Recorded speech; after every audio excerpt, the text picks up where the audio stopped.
Modestamente es la primera vez, y tengo que hacerme la autocrítica quizás, que escucho a Lenin, la voz de Lenin y la voz de Kollontai. Nunca es tarde, pero sí lo hemos leído. Mirad, 1917 fue un año que marcó el inicio del siglo XX. Una revolución que ha recorrido el siglo XX y que ha tenido una afectación directa en la propia revolución rusa y la construcción de la Unión Soviética, pero también indirecta.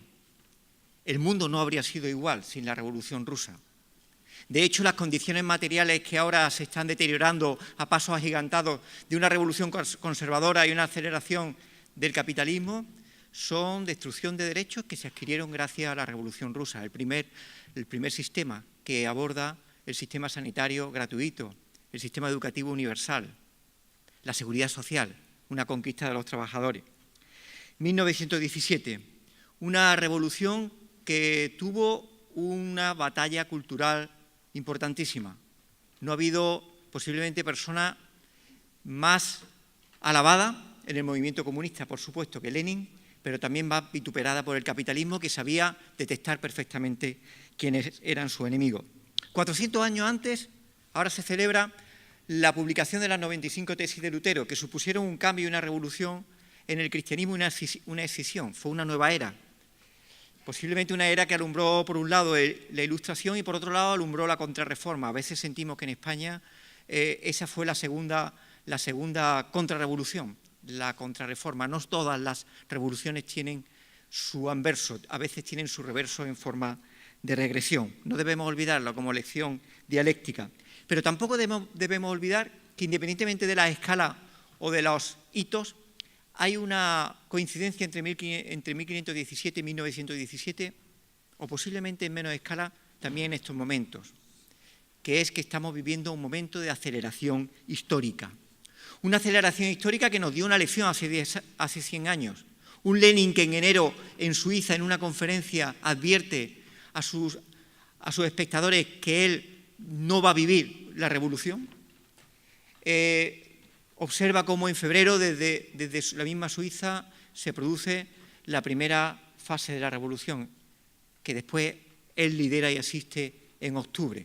Son momentos de aceleración histórica y con una lección. Lenin supo leer el momento histórico, en una actitud de audacia necesaria, de vinculación, de unidad, que en muchas manifestaciones, como en el caso de España, siempre hemos leído. La unidad no solo como pasión, que dijo Pepe Díaz, sino la unidad como estrategia política necesaria para construir una alternativa.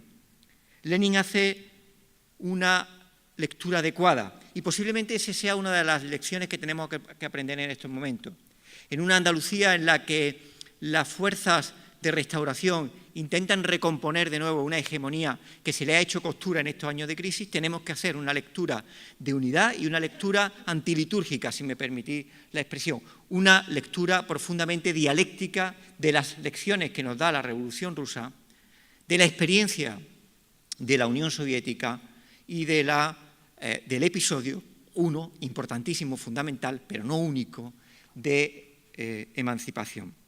Un Lenin que es más estudiado en las universidades norteamericanas, porque saben detectar quién es el enemigo y el pensamiento, que a lo mejor en las propias agrupaciones de nuestro partido, pero que cada vez se acrecienta su altura intelectual y su capacidad de diagnóstico de una realidad compleja como era la Rusia del 17, una realidad que no estaba llamada a ejercer el papel revolucionario de vanguardia, que sin embargo la genialidad de Lenin y la genialidad también de un intelectual colectivo produjeron.